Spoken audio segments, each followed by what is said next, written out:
கண்டிப்பா வந்துட்டு இதுவரைக்கும் விஜய் அவர்கள் இப்படி பேசினது இல்லை. அந்த ஸ்பீச் வந்து எப்படி இருக்குன்னா டாப் கியர்ல தாவேக்கா போயிட்டு இருக்குங்கிறது மட்டும் தெளிவா தெரியுது.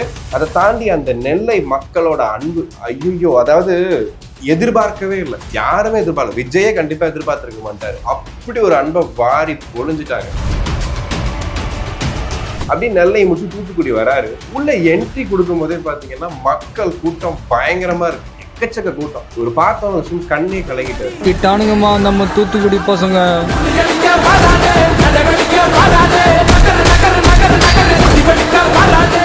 உலகெங்கும் வாழும் தமிழ் நெஞ்சங்களுக்கு கிறிஸ்டியின் அன்பு வணக்கம். இன்னைக்கு நம்ம பார்க்க போற விஷயம் என்ன அப்படின்னு கேட்டீங்கன்னா, தமிழக சட்டமன்ற தேர்தல் 2026ல அதாவது எல்லா பக்கமும் பரப்புரை. இப்போ உங்க தெருக்கல்ல போய் வெளியே வந்து பார்த்தா கூட பாத்தீங்கன்னா பரப்புரை வாகனம் போயிட்டு இருக்கும். ஏதோ ஒரு கட்சி, அதிமுகவோ, திமுகவோ, தாவேக்காவோ, இல்ல நாம் தமிழர் கட்சியோ, ஒரு கட்சியோட பரப்புரை வந்து போயிட்டு இருக்கும். ஸோ இப்படி நடந்துகிட்டு இருக்கும் போது ஒவ்வொரு பரப்புரையுமே இன்னைக்கு பேசு பொருளா மாறிட்டு இருக்கு.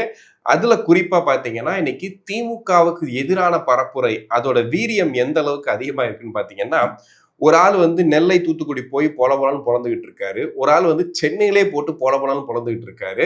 இது போக கோயம்புத்தூர்ல இருந்து ஒருத்தர் பொழந்துகிட்டு இருக்காரு. 3 பேர் யாருன்னு கேட்டீங்கன்னா, ஒரு பக்கம் வந்து விஜய் அவர்கள், ஒரு பக்கம் எடப்பாடி அவர்கள், ஒரு பக்கம் வந்து அண்ணாமலை அவர்கள். அண்ணாமலை அவர்கள் பார்த்தீங்கன்னா டெக்னிக்கலா அடிக்கிறாரு. கோவை தெற்குல ஏன் செந்தில் பாலாஜி வந்தாரு அப்படின்னு அடிக்கிறாரு. எடப்பாடி அவர்கள் பர்சனலாவே போட்டு அடிக்கிறாரு. நீ எதையாவது பேசு, நீ வாயை துறைப்போ, நீ துறந்தினா அவனை அவ்வளவுதான் அப்படின்ற மாதிரி போட்டு பொழந்துகிட்டு இருக்காரு. இன்னொரு பக்கம் பாத்தீங்கன்னா விஜய் அவர்கள் நேற்று நெல்லையில பண்ண சம்பவம் கண்டிப்பா வந்துட்டு இதுவரைக்கும் விஜய் அவர்கள் இப்படி பேசினது இல்லை. அந்த ஸ்பீச் வந்து எப்படி இருக்குன்னா டாப் கியர்ல தாவேக்கா போயிட்டு இருக்குங்கிறது மட்டும் தெளிவா தெரியுது. அதை தாண்டி அந்த நெல்லை மக்களோட அன்பு, ஐயோ, அதாவது எதிர்பார்க்கவே இல்லை. யாருமே எதிர்பார்க்கல. விஜயே கண்டிப்பா எதிர்பார்த்திருக்க மாட்டாரு. அப்படி ஒரு அன்பை வாரி பொழிஞ்சிட்டாங்க. உண்மையிலேயே நானா எக்ஸ்பெக்டே பண்ணதில்லை. நான் திருநெல்வேலி போனது இல்லை.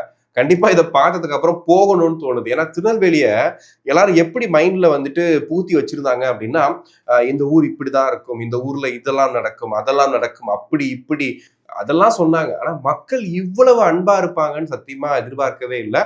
அதை தாண்டி விஜய் மேல வைத்திருந்த அன்பு, அவங்க வழிநெடுக நின்னதா இருக்கட்டும், பெண்கள், குழந்தைகள், கல்லூரி பெண்கள், அந்த பசங்க எல்லாம் நின்று இது பண்ணது, சின்ன சின்ன பசங்க உட்காந்துக்கிட்டு பேசினது, விஜய் அவங்கள வந்துட்டு ரிசீவ் பண்ண விதம், இதை தாண்டி கிட்டாரு, இளநீர், என்னென்ன கிடைக்குதோ எல்லாத்தையுமே விஜய்க்கு பரிசா கொடுக்கறது. ஏன்னா அவர்கிட்ட கூல்ட்ரிங்க்ஸ் எல்லாம் குடிக்க முடியாதா என்ன, ஒரு அன்பு அதை கொடுத்து அப்படி நம்ம வந்துட்டு நமக்கு பிடித்த தலைவரை வந்து வரவேற்கிற விஷயம். இதெல்லாம் தாண்டி விஜய் அவர்களுடைய ஸ்பீச்சு உண்மையிலேயே கரெக்டா தெளிவா இப்பதான் வந்து பேசியிருக்காரு. திமுகவை எங்க அடிச்சா வலிக்கும்னு ரொம்ப தெளிவா. அதுல குறிப்பா 2 சம்பவங்களை பத்த வச்சு விட்டுருக்காரு. அதுல முதல் சம்பவம் பாத்தீங்கன்னா காங்கிரஸை பத்தி.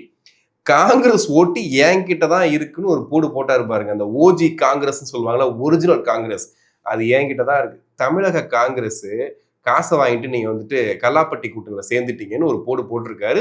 உடனே ரியாக்ஷன் இங்க தமிழக காங்கிரஸ்ல வந்துருச்சு. அது எப்படி நீங்க சொல்ல போச்சு, அப்படிலாம் நீங்க பேசலாமா, அப்படிலாம் நீங்க அவதூறு பரப்பாதீங்க, அப்படிலாம் சொல்லாதீங்க அப்படின்னு ஒரு தமிழக காங்கிரஸ்ல வேலை ஒரு இது வந்துருச்சு. இன்னொரு சம்பவம் என்ன அப்படின்னு கேட்டீங்கன்னா, இப்போ அவர் லிஸ்ட் போட்டிருக்காருல திமுகவை பத்தி, இதை பத்தி ஒரு வார்த்தை கூட திமுக பேசவே முடியாது.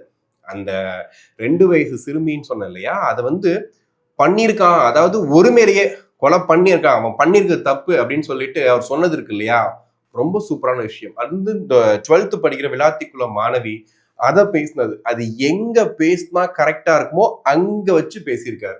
இதை தாண்டி இருக்கக்கூடிய அமைச்சர்கள், ஊழல், குற்றச்சாட்டு எல்லாரையுமே சேர்த்து வச்சு ஒரு செய்கையா வந்து பண்ணியிருக்கிறாரு. இது வந்து எப்படி இருக்குன்னா, இவ்வளவு நாள் காத்திருந்து நம்ம ஒருத்த வேட்டையாடவல்ல, அந்த அளவுக்கு சம தரமான செய்கை. இதைத்தான் ஏன் எதிர்பார்க்கிறோம் அப்படிங்கிற மாதிரிதான் இருக்கு.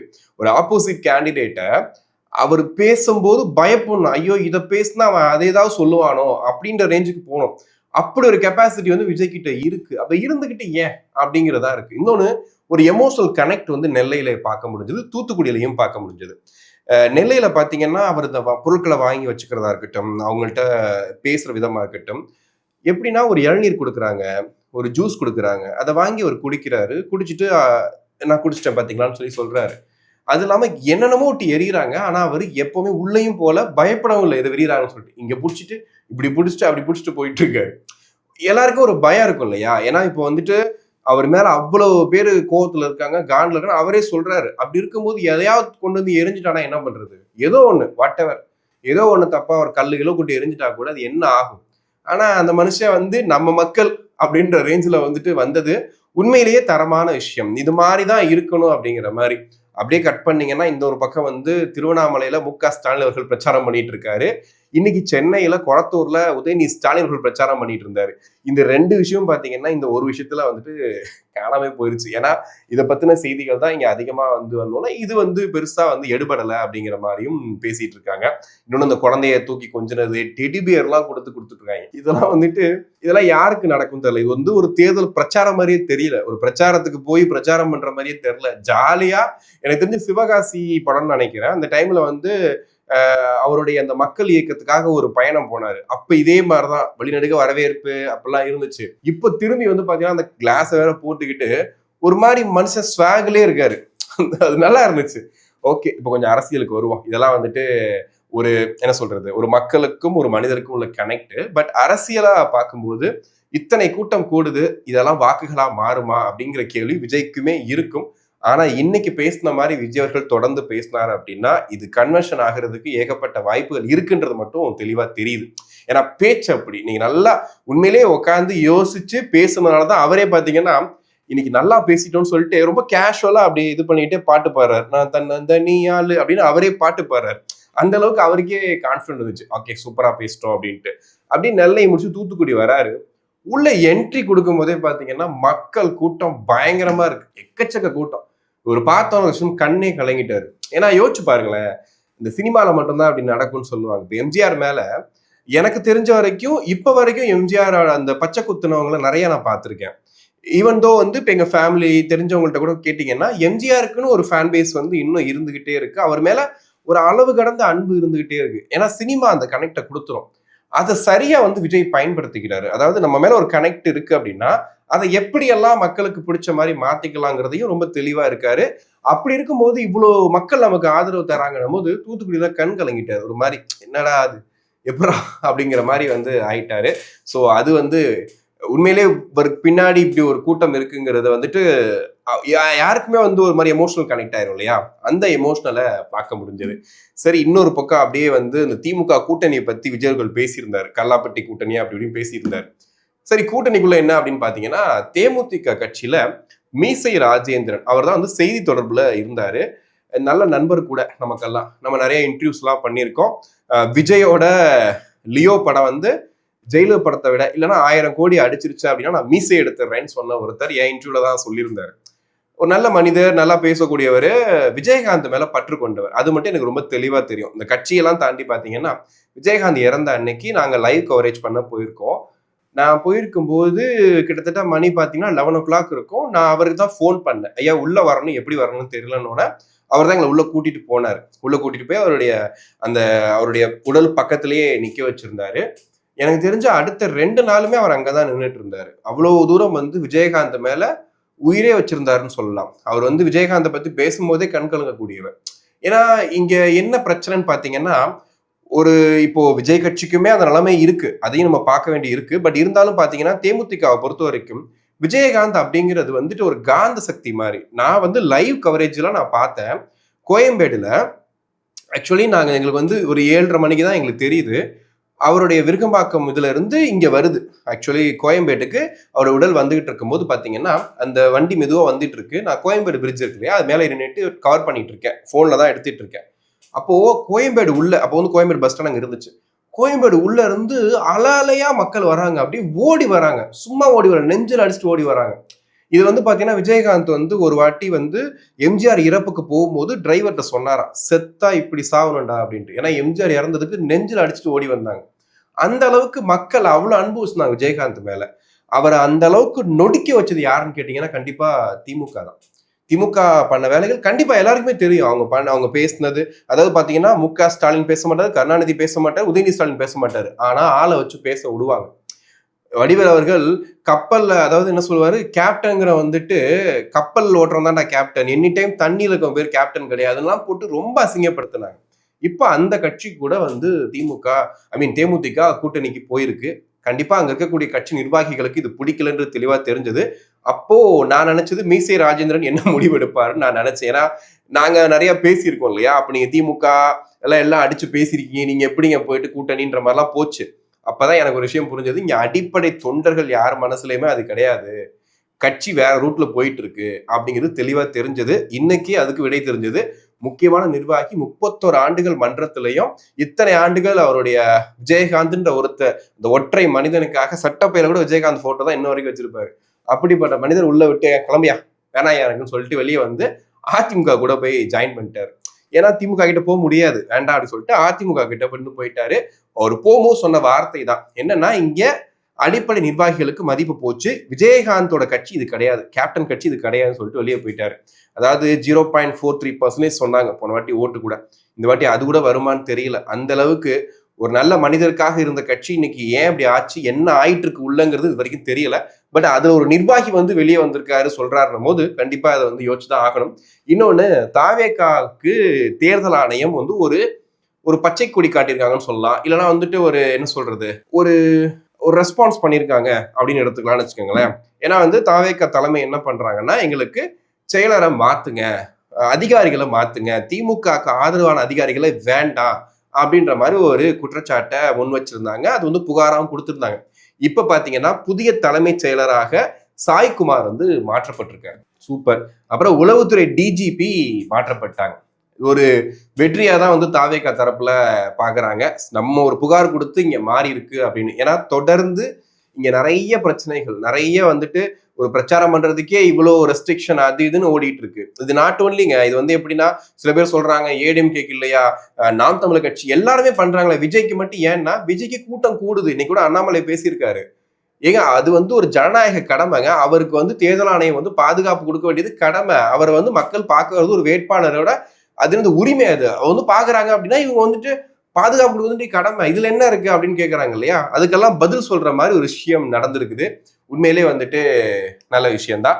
இதை வந்து மு.க.ஸ்டாலின் அவர்கள் வந்துட்டு எதிர்த்திருக்காரு. நீங்க எப்படி முருகானந்தத்தை மாத்திட்டு சாய்குமாரை வந்து நீங்க மாத்தலாம், இதான் தப்பு இல்லையா அப்படின்ற மாதிரி கேட்டிருக்காரு. அதுக்கு பின்னாடி என்ன இருக்குன்றத நம்ம வந்துட்டு அடுத்த வீடியோல பார்ப்போம். ஏன்னா இது வரைக்கும் எந்த தகவல் வரல, வந்ததுக்கு அப்புறம் வந்து பார்த்துக்கலாம். இன்னொன்னு, நாம் தமிழர் கட்சி சீமான் அவர்களுக்கு ஒரு சிக்கல் உருவாயிருக்கு. என்னன்னா, மகாராஷ்டிரா இந்திய குடியரசு கட்சி அப்படின்னு ஒரு கட்சி வந்து சட்டமன்ற தேர்தலில் போட்டியிடுது. அதுல என்னடா சிக்கல்னு கேட்டீங்கன்னா, அதுல ஒரு சின்னம் கரும்பு சின்னம், கரும்பு விவசாயி சின்னம் தான் வந்துட்டு நாம் தமிழர் கட்சியோட 2021 சட்டமன்ற தேர்தலில் சின்னமா இருந்துச்சு. இப்போ அந்த சின்னத்தை தான் வந்துட்டு அந்த கட்சி கொடுத்துருக்காங்க. இவருக்கு வந்து விவசாயி சின்னம். ரெண்டும் பாத்தீங்கன்னா சிமிலரா இருக்கும் பாக்குறதுக்கு. ஏற்கனவே அவர் சின்னம் வந்து சரியா தெரியல, ஓட்டு போடும் போது இந்த மாதிரி ஒரு அநீதி நடக்குது எனக்குன்னு அவர் போராடிட்டு இருந்தாரு. இந்த மாதிரி பண்றது வந்து உண்மையிலே பார்க்கும்போது கொஞ்சம் கஷ்டமா தான் இருந்துச்சு. ஏன்னா ஒரு கட்சி 2 சின்னன்ற போது மாத்தி கீத்தி குத்திட்டாங்கன்னு வச்சுக்கோங்களேன், வர வேண்டிய ஓட்டும் போயிடும் இல்லையா. சோ அது வந்து உண்மையிலே கஷ்டமா தான் இருக்கு. இது எப்படி சீமான் எதிர்கொள்ள போறாருன்றத பொறுத்து வந்து பார்ப்போம். அதுக்கப்புறம் இன்னொரு வீடியோ ஒன்று வைரல் ஆயிருக்கு. இந்த டாக் வித் தேவான்னு சொல்லிட்டு 2 பசங்க இருப்பாங்க. நான் தேவா, இது என் தம்பின்னு சொல்லிட்டு பேசிட்டு இருப்பாங்க. ரீசெண்டா கூட முதல்வர் அவர்கள் வந்து அவருடைய ஆஃபீஸ் கூப்பிட்டு ஒரு ரீல் ஒன்று பண்ணியிருந்தாரு. ரீல் பண்ணிட்டு நீங்க ரீல்லாம் பண்ணக்கூடாது, படிங்கன்னு சொல்லி ஒரு அறிவுரை சொல்லி அனுப்பிச்சிருந்தாரு. அப்படி அறிவுரை சொல்லும் போது பாத்தீங்கன்னா என்ன சொல்றது, ஒரு விளம்பரம் மாதிரி அதை வந்து கொண்டு போயிருந்தாங்க. இப்போ ரீசெண்டாக அந்த பையனை ஒரு இன்டர்வியூ எடுத்திருக்காங்க. அந்த பையன்கிட்ட போய் கேட்குறாங்க, உனக்கு யாரப்பா ரொம்ப பிடிக்கும் அப்படிங்கும்போது, எனக்கு தளபதி விஜய் தான் ரொம்ப பிடிக்கும். எவ்வளோ பிடிக்கும் கேட்டால், நான் கை நீட்ட முடியாது, அவ்வளோ பிடிக்கும்னு சொல்லியிருக்காங்க. ஸோ இது வந்து பார்த்தீங்கன்னா ஒரு மாதிரி என்ன சொல்றது, அவங்க நினைச்சு ஒன்று பண்றாங்க, பட் ரியாலிட்டி வந்து வேறையா இருக்கு அப்படிங்கிற மாதிரி இருக்கு. இப்போ வந்த செய்தி என்னன்னா, வருகிற 12ஆம் தேதி வந்து கன்னியாகுமரியில விஜய் அவர்களுக்கு அனுமதி, பிரச்சாரம் பண்றதுக்கும் ரோட் ஷோ பண்றதுக்கும் அனுமதி சொல்லியிருக்காங்க. அதுல என்ன ஸ்பெஷல்னு கேட்டீங்கன்னா, அவங்க கொடுத்த நிபந்தனைகள், வாகனத்தை பின்தொடர வேண்டாம். ஃபர்ஸ்ட் வந்து காவல்துறை சொன்ன விஷயம், வாகனத்தை தயவு செஞ்சு பின்தொடராதீங்க அப்படிங்கிறது. அப்புறம் குறிப்பிட்ட நேரத்துக்குள்ள நீங்க வந்துட்டு அதாவது உங்க பிரச்சாரத்தை முடிச்சுட்டு போயிடணும். 5000 பேர் வரைக்கும் அனுமதி கேட்டிருக்காங்க, அவங்களும் ஓகேன்னு சொல்லியிருக்காங்க. ஸோ இன்னைக்கு கூட ஆக்சுவலி பாத்தீங்கன்னா, நேற்று நெல்லை தூத்துக்குடியில் கூட பாத்தீங்கன்னா ஒரு கயிறு ஒன்று பிடிச்சிக்கிட்டு காவல்துறை அந்த கிரௌடை வந்து கண்ட்ரோல் பண்ணாங்க. இந்த மாதிரி ஒவ்வொரு ஊர்லயுமே இருக்கக்கூடியவங்க பண்றாங்க, அந்த காவல்துறை ஹெல்ப் பண்றாங்க. கன்னியாகுமரி பாருங்க தெளிவா சொல்லியிருக்காங்க, இந்த மாதிரி வந்துட்டு நீங்க கரெக்டா வந்து வந்துடணும் அப்படின்ட்டு. பட் இன்னைக்கு பாத்தீங்கன்னா நெல்லையில என்னதான் காவல்துறை கட்டுப்பாடு இருந்தாலுமே என்ன நடந்திருக்கு அப்படின்னா, ஒரு பையன் வந்து ஒரு அரசு பேருந்து கீழே வந்து அடிபட்டு படுகாயம் அடைஞ்சிருக்கான்ற செய்தியை பார்க்குறோம். 5 விபத்துகள் பார்க்குறோம். இது எல்லாமே ஏன் வருதுன்னா, பிரச்சாரம் பண்ணும்போது அவரை பார்க்குறீங்க, அவரை பார்த்து கொண்டாடுறீங்க, உங்களுக்கு பிடிச்ச பொருள்லாம் கொடுக்குறீங்க. அதை தாண்டி பின்னாடி ஏன் ஃபாலோ பண்றீங்க? அது வந்து உண்மையிலேயே ரொம்ப கஷ்டமா இருக்குது. இந்த மாதிரி விழுந்து ஏதாவது ஆச்சு அப்படின்னா யாருக்கு பதில் சொல்றது? பாவம் இல்லையா? நமக்கு அம்மா அப்பா இல்லையா? நமக்கு வந்து என்னதான் தலைவன் பிடிச்சவன் எல்லாமே இருக்கட்டுமே, பட் இந்த மாதிரி நடக்கும்போது ரொம்ப கஷ்டமா தான் இருக்கு. அதனால தயவு செஞ்சு உங்க கையெடுத்து கும்பிடுற இந்த பின்னாடி போற விஷயத்த மட்டும் விட்டுருங்க. ஏன்னா தேர்தல் வரைக்கும் கண்டிப்பா பிரச்சாரத்துக்கு அவர் வரதான் போறாரு, எல்லா ஊருக்கும் வரதான் போறாரு. நீங்க ஆசைப்படுற மாதிரி அவர் நல்ல வெற்றி அடைஞ்சாரு அப்படின்னா கண்டிப்பா அவரை நீங்க எனி டைம் பார்க்க தான் போறீங்க. அப்படி இருக்கும்போது வேண்டாம். நம்ம லைஃப் வந்து ரொம்ப ரொம்ப ரொம்ப இம்பார்ட்டன்ட். இதையெல்லாம் தாண்டி நம்ம வாழ்க்கை ரொம்ப இம்பார்ட்டன்ட். ரஜினிகாந்த் அவர்கள் அதை தான் சொன்னாரு. ஆனா அது வேற மாதிரி போட்டுட்டு இருக்காங்க. அது நம்ம பின்னாடி பேசுவோம். இன்னொரு பக்கம் எடப்பாடி அவர்களுடைய பிரச்சார அந்த யுக்தி இருக்கு இல்லையா, ஒரு படி மேல போயிட்டு இருக்கு. அதாவது எப்படின்னா இவங்க வந்துட்டு அவதூறுகள், இந்த பிரச்சனைகள், அவரை பத்தின பர்சனல் தாக்லாம் வந்துட்டு 2021 பண்ணிட்டு இருந்தாங்க. இப்போ ரொம்ப கான்பிடண்டா மனுஷன் இறங்கி அடிக்கிறாரு. இப்போ உதயநிதியா எடப்பாடியா அப்படின்ற ரேஞ்சுக்கு போயிட்டு இருக்கு. உதயநிதி பாத்தீங்கன்னா ஒரு போட்டோ எடுத்துட்டு காமிச்சிட்டே இருக்காரு. இவர் ஒரு போட்டோ தான் காட்டுறாரு. அவர் போற இடம் ஃபுல்லா போட்டோ காட்டிட்டு இருக்காரு. போற இடம் ஃபுல்லா போட்டு அடிச்சிட்டு இருக்காரு. அதாவது ஒரு ஃப்ளோ சொல்லுவாங்க இல்லையா, உண்மையிலே எடப்பாடி பழனிசாமி அவர்களுக்கு அந்த ஃப்ளோ தென் வந்து அவருடைய வயசு. இந்த வயசுல மனுஷன் திடீர்னு பார்த்தா நேத்து திருநெல்வேலியில் இருக்காரு, திடீர்னு பார்த்தா தூத்துக்குடி இருக்காரு, திடீர்னு பார்த்தா காலைல சென்னையில இருக்காரு. இன்னைக்கு 8 இடத்துல பிரச்சாரம். ஃப்ளோவா பேசுறாரு, பேப்பர் இருக்கு, ஃப்ளோவா அடிக்கிறாரு. வா பேசலாம் வா அப்படின்னு. எனக்கு ரொம்ப ஆச்சரியமா இருக்குது. ஏன்னா ஒரு வில் பவர் எனக்கு தெரிஞ்சு இப்ப கிடையாதுங்க. ஆக்சுவலி ரொம்ப நாளுக்கு முன்னாடியே அவர் பிரச்சாரம் ஸ்டார்ட் பண்ணிட்டாரு. அவ்வளோ நாட்கள் முன்னாடியே பிரச்சாரம் ஸ்டார்ட் பண்ணி போயிட்டு இருக்கு. இந்த வாட்டி ஒரு முடிவோட தான் வந்திருக்கேன்ற மாதிரி தான் பேசிட்டு இருக்காரு. அவர் பேசக்கூடிய பேச்சுகளும் அதாவது அக்ரஷன் சொல்லுவாங்கல்ல, அக்ரஷன் வருது. அது வேணும். ஏன்னா ஒரு கட்சி வந்து அடுத்த கட்டத்தை, அதாவது இந்த கட்சி முடிஞ்சு போச்சு, அதிமுகன்ற கட்சியின் மேல் கிடையாதுன்னு சொல்லும் போது அப்படிதான் கிடையாது. நாங்க இருக்கிற வரைக்கும், கடைசி தொண்டன் இருக்கிற வரைக்கும் அதிமுக கட்சி அழியாதுன்னு சொல்லிட்டு அப்படி எந்திரிச்சு மேல வர்றாரு. உண்மையிலேயே பார்க்கும்போது ரொம்ப ஹாப்பியா இருக்கு. இப்போ ரீசெண்டா தர்மபுரியில பாத்தீங்கன்னா ஒரு ஊர்ல கட்சி கொடியை ஊண்ட வராங்க. அதாவது திமுகவோட கூட்டணி கட்சியோட கொடியெல்லாம் ஊண்டி அந்த பக்கம் வந்து பிரச்சாரம் வர்றதுக்காக வர்றாங்க. வரும்போது பாத்தீங்கன்னா அங்க இருக்கக்கூடிய மக்கள் ஒழுங்கா எடுத்துட்டு ஓடி போயிடு, இல்லை எரிச்சு போடும் கொடிய. என்ன நீங்க இதுக்கு மட்டும் கட்சி கொடியை ஊன்றதுக்கும் நீங்க பிரச்சாரம் பண்ற மட்டும் தான் வருவீங்களா? நல்லது பண்ண வரமாட்டீங்களா அப்படின்னு கேட்க ஆரம்பிச்சிட்டாங்க. உண்மையிலே பார்க்கும்போது தமிழ்நாடாடா இதுன்ற மாதிரி இருக்கு. அந்த அளவுக்கு மக்கள் கொந்தளிச்சு ஆட்சியாளர்களை கேள்வி கேட்கிறாங்க. ஆட்சியில என்ன பண்ணீங்கன்னு கேட்கிறாங்க. இது நாட் ஒன்லி திமுகன்னு கிடையாது, நாளைக்கு அதிமுக இருந்தாலும் சரி, நாம் தமிழர் கட்சியா இருந்தாலும் சரி, தாவேக ஆட்சி அமைச்சா கூட தப்பு பண்ணா கண்டிப்பா நம்ம கேட்போம். அவங்க பண்றது தப்பு, நீங்க செஞ்சது தப்பு அப்படின்னா நம்ம கேட்க தான் செய்வோம். மக்கள் வந்து இந்த மாதிரி ஒரு பிரச்சனை இருக்கு தம்பி, இதை வந்து இப்போ வந்து அதிகாரம் வந்து கண்டுக்க மாட்டேது அப்படின்னா கண்டிப்பா கேட்க தான் செய்வோம். ஸோ நமக்கு 2 வீடியோ வந்து இன்ஸ்டால வந்து நம்மளுடைய நண்பர் யாருன்னு தெரியல ஒருத்தர் அமைச்சிருந்தாரு. அதுல வந்துட்டு இன்னைக்கு கூட சொல்லியிருக்காரு, துரோகின்னு சொல்லியிருக்காரு. எடப்பாடி பழனிசாமிய முக ஸ்டாலின் துரோகின்னு சொல்லி என்ன சொல்லியிருக்காரு, 100 நாள் வேலை திட்டத்தின் துரோகம் இழைத்தவர் தான் இந்த எடப்பாடி பழனிசாமி. 100 நாள் வேலை திட்டத்தின் பெயரையும் மாற்றி பணி நாட்களையும் குறைத்து விட்டது ஒன்றிய அரசு. இதை கண்டித்து திமுக போராடிய போதும் விஞ்ஞானி பழனிசாமி இனி 200 நாள் வேலை கிடைக்க போவதாக உருட்டினார் அப்படின்னு சொல்லிட்டு ஒரு விஷயத்த இன்னைக்கு ஸ்டாலின் அவர்கள் பேசியிருக்காரு. இது ஒரு பக்கம் வச்சுக்கோங்க. அப்படி இன்னொரு பக்கம் வந்தீங்கன்னா ஒரு வீடியோ ஒன்று அமைச்சிருந்தார், நண்பர் அமைச்சிருந்தார். இந்த 100 நாள் வேலை திட்டத்துக்கு போறாங்க இல்லையா அந்த பீப்புள், அந்த பெண்கள், அவங்கள கூட்டிட்டு வந்து ஒரு இடத்துல வந்துட்டு பிரச்சாரத்துக்காக கூட்டு போயிருக்காங்க, கூட்டத்தை காட்டுறதுக்காக. ஸோ இதுவும் நடந்துகிட்டு தான் இருக்கு. அது மாதிரி எங்கேயாவது பாத்தீங்கன்னா பெரிய கிரௌட் இருக்கு அப்படின்னா, திமுக கிரௌட் இருக்குன்னா முதல்ல பாத்தீங்கன்னா வெள்ளை வேட்டி சட்டையா இருக்கும். இப்ப கூட உதயநிதி ஸ்டாலினோட பிரச்சாரம் போயிட்டு இருக்கு, அங்க போய் பாத்தீங்கன்னா வெள்ளை வேட்டி சட்டையா இருக்கும். அதுக்கப்புறம் தான் பெண்கள் நிற்பாங்க, அதுக்கப்புறம் தான் அதான் இருக்கும். ஏன்னா கூட்டம் வந்து அங்கதான் இருக்கும். அந்த மாதிரிலாம் வந்துட்டு நடந்துகிட்டு இருக்கு. அதுதான் வந்துட்டு இங்க வந்து செய்திகளா வந்துட்டு இருக்கு. ஸோ அதையும் வந்து நோட் பண்ண வேண்டி இருக்கு. ஸோ நம்ம வந்துட்டு இந்த வாட்டி தேர்தல்ல யாருக்கு ஓட்டு போட போறோம் அப்படிங்கிறத தாண்டி ஓட்டு போடுறது ரொம்ப ரொம்ப இம்பார்ட்டன்ட். நிறைய பேர் வந்து இந்த வாட்டி தன்னெழுச்சியா நாங்க ஓட்டு போடுறோம் அப்படின்ற அளவுக்கு வந்திருக்கிறாங்க. ஸோ அந்த வேகத்தோட வந்து ஓட்டு போடணும். நல்ல தலைவரை தேர்ந்தெடுக்க வேண்டியது உங்க கடமை. அதை விட முக்கியம் ஓட்டு போடுறது மிக மிக முக்கியம். இதை தாண்டி பாத்தீங்கன்னா அடுத்தடுத்து பிரச்சாரங்கள் நடக்க தான் போகுது. நிறைய பரப்புரைகளை பார்க்க போறோம். குறிப்பா விஜய் அவர்களுடைய பரப்புரை இன்னைக்கு ரொம்ப பெஸ்ட் பிளாஸ்டா இருந்துச்சுலாம் சொல்லி பேசிட்டு இருக்காங்க தாவேகா தரப்புல. அந்த மாதிரி தொடர்ந்து அவர் பேசுவாரா அப்படிங்கிறதும் எதிர்பார்ப்பை தூண்டி இருக்கு. அடுத்ததா கடலூர் போறாரு, அப்புறமா வந்து கன்னியாகுமரி, புதுக்கோட்டை அப்படின்னு மாறி மாறி ஒவ்வொரு ஊருக்கா போறதா சொல்றாங்க. ஸோ போய் அவர் பேச என்ன நடக்குது அப்படிங்கிறத பார்க்கலாம். அப்படியே வந்து லாஸ்ட் அந்த 5 days வரும்ல எலெக்ஷன் டைம்ல, அந்த 5 days சென்னையில வந்து இந்த மாதிரி பிளாஸ்டா ஒரு ஸ்பீச் கொடுத்தாரு, ஒரு பிளாஸ்டா வந்துட்டு ஒரு பிரச்சாரம் பண்ணாரு அப்படின்னா சென்னை திமுக கோட்டை அப்படின்வாங்கல்ல, அங்க லைட்டா ஓட்டை விழுறதுக்கு வாய்ப்புகள் நிறைய இருக்குன்ற மாதிரி தான் அரசியல் விமர்சகர்கள் பேசிட்டு இருக்காங்க. ஏன்னா அந்த அளவுக்கு கொஞ்சம் டீப்பா இறங்கி அடிச்சாங்கன்னா இந்த எமோஷனல் சொல்றாரு இல்லையா, எலெக்ஷன்ல எமோஷன் சொல்றாரு இல்லையா விஜய் அவர்கள், அதற்கான வாய்ப்புகள் நிறைய அந்த தேர்தலில் இருக்கிறதையும் பார்க்க முடியுது. ஸோ நீங்க என்ன நினைக்கிறீங்க? எப்படி இருக்க போகுது அடுத்த 10 நாட்கள் 15 நாட்கள் எப்படி இருக்க போகுது, தீயா இருக்க போதா அப்படிங்கிறத சொல்லுங்க. தொடர்ந்து நம்ம வீடியோ பார்க்குறவங்களுக்கு மிக்க நன்றி. என்னோட அஃபிஷியல் கிறிஸ்டி அஃபிஷியல் அப்படின்னு இன்ஸ்டாகிராம் பேஜ் இருக்கு. ஸோ அதில் வந்துட்டு உங்களுடைய கருத்துக்களையும் இதெல்லாம் பேசலாம் அப்படின்னா கூட நீங்கள் அதை அனுப்பலாம், இல்லை கமெண்ட்ஸ்லையும் தெரிவிக்கலாம். நன்றி.